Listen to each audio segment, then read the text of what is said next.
So, mayroon tayo ditong itel S25 Ultra mga katiktik. Ituturo ko pa sa inyo, ay papakita sa inyo kung paano nga ba i-hard reset ang ating itel S25 Ultra. Ayan.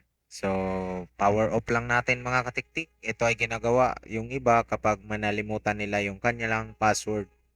So, ito yung technique dito.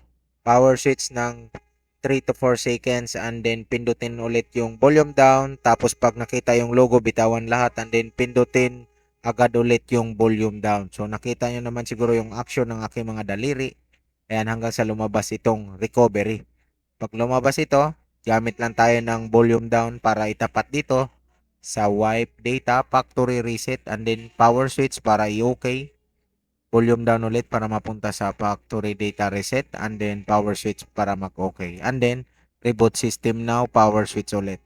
At dito mga katiktik, maghihintay lang tayo ng 2 to 5 minutes ang pinakamatagal dyan sa pag-boot niya. So, ito mga katiktik, pinapass forward ko para hindi naman maubos ang oras nyo. So, pag nag-open na yan mga katiktik, isi-sit up na lang natin yan.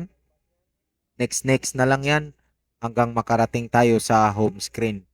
So, kung manghingi naman ng Google account sa inyo mga katiktik, i-enter nyo lang yung Google account nyo na nilagay nyo sa Play Store para mag-open siya sa home screen mga katiktik. At kung nakalimutan naman yun mga katiktik, meron tayong guide dyan. Ilagay ko na lang sa description mga katiktik ang ating guide kung paano ma-remove ang Google account or FRP ng ating itel S25 Ultra o S686LN. So, naway may nakuha kayong idea dito kung paano i-hard reset ang yung itel S25 Ultra mga katiktik. Yan, Android 15 po yan mga katiktik.